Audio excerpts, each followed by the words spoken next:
قسط نمبر 3۔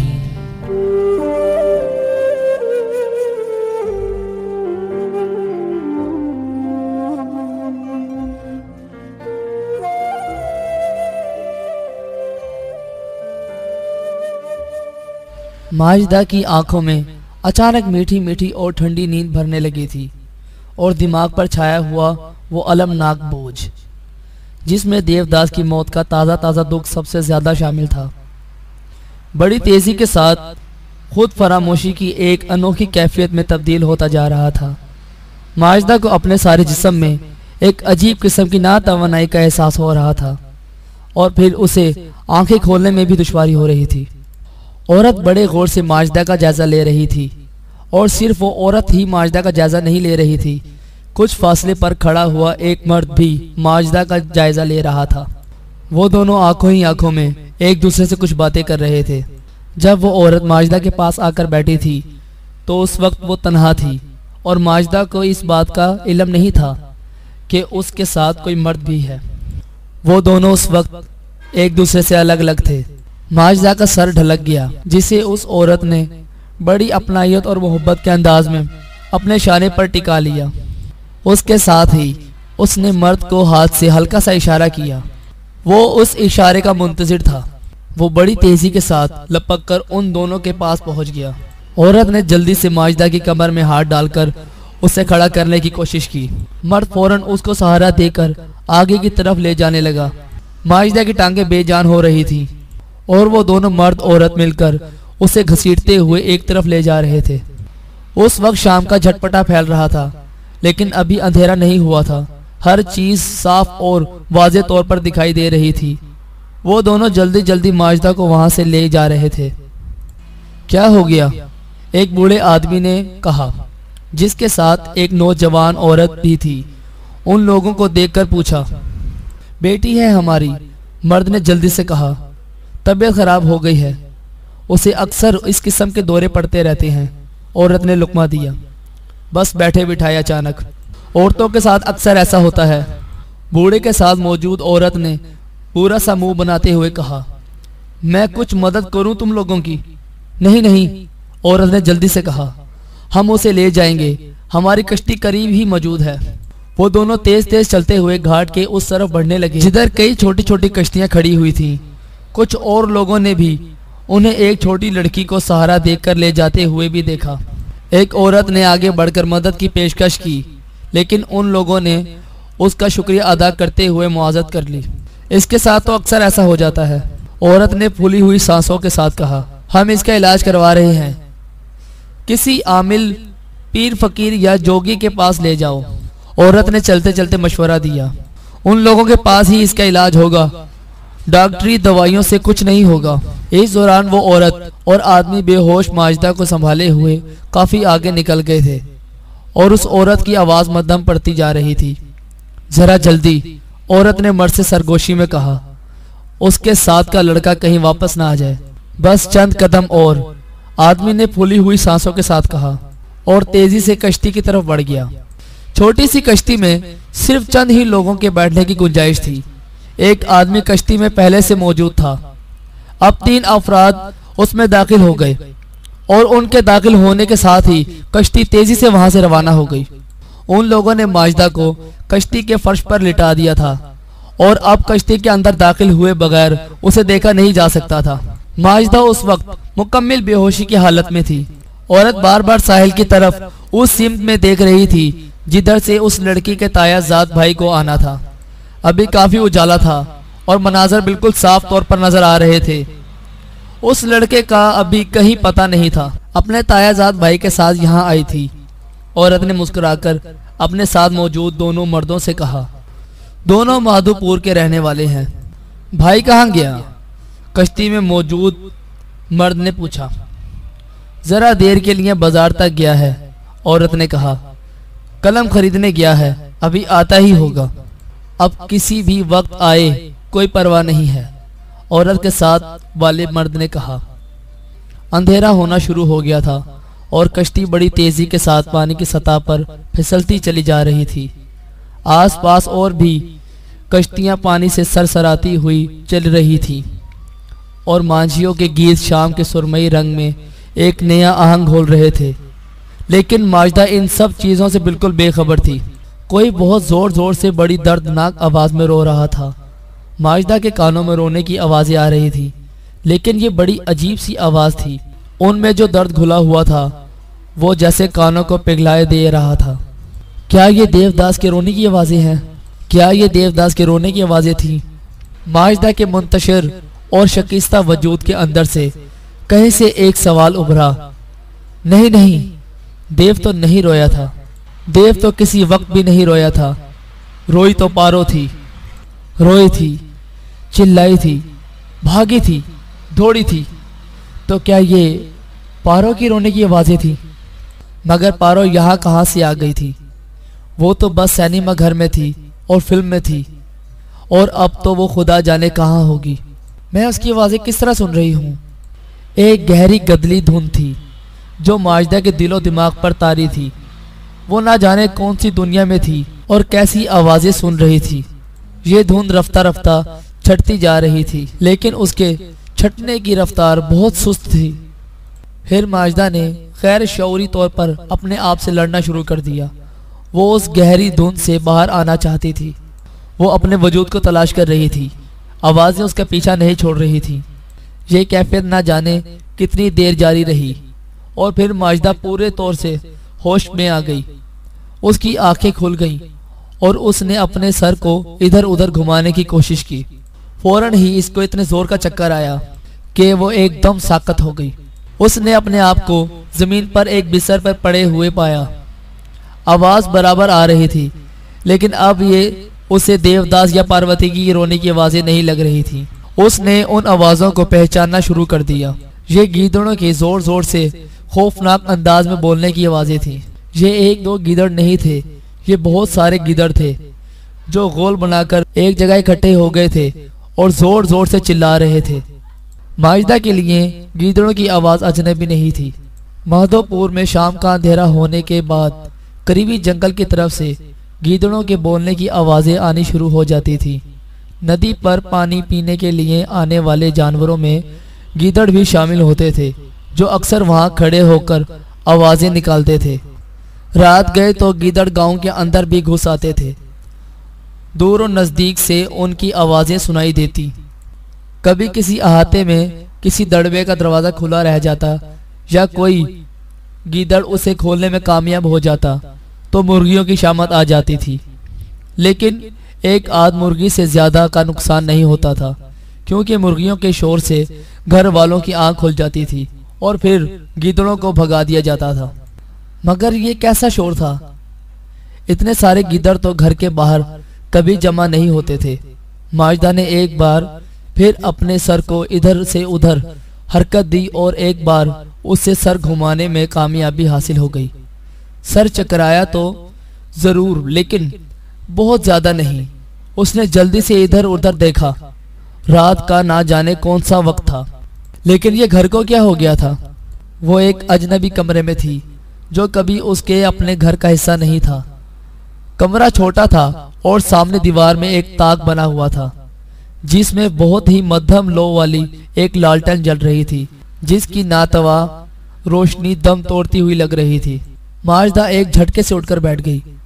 ایک دم اسے پھر بہت زور کا چکر آیا اور وہ گرنے لگی، لیکن اس نے اپنے آپ کو سنبھال لیا۔ اس نے جلدی جلدی اپنے اطراف میں نظر دوڑائی۔ زمین پر ایک لمبی سی دری بچھی ہوئی تھی جس کا رنگ نیم مردہ روشنی میں صرف کالا کالا سیاہ ہی لگ رہا تھا۔ اس دری پر دو لڑکیاں آڑی ترچھی پڑی سو رہی تھیں۔ ان کی شکلیں صاف نظر نہیں آ رہی تھیں، لیکن انداز سے وہ لڑکیاں ہی معلوم ہوتی تھیں۔ اچانک ماجدہ کے دماغ میں ایک قیامت برپا ہو گئی۔ اس کے سوئے ہوئے اعصاب پوری طرح بیدار ہو گئے تھے اور اسے سب کچھ یاد آ گیا۔ وہ تو کھلنا میں تھی، ہاشم کے ساتھ فلم دیکھنے گئی تھی۔ ان دونوں نے دیوداس دیکھی تھی اور پھر وہ اپنے گھر جانے کے لیے کشتی میں سوار ہونے کی غرض سے گھاٹ پر آ گئے تھے۔ پھر ہاشم قلم خریدنے چلا گیا تھا۔ وہ اکیلی بیٹھی تھی اور پھر وہ عورت اس کے پاس آ کر اس سے میٹھی میٹھی باتیں کرنے لگی تھی۔ پھر اس عورت نے اسے ایک پان کھلایا تھا۔ ہاں، پان،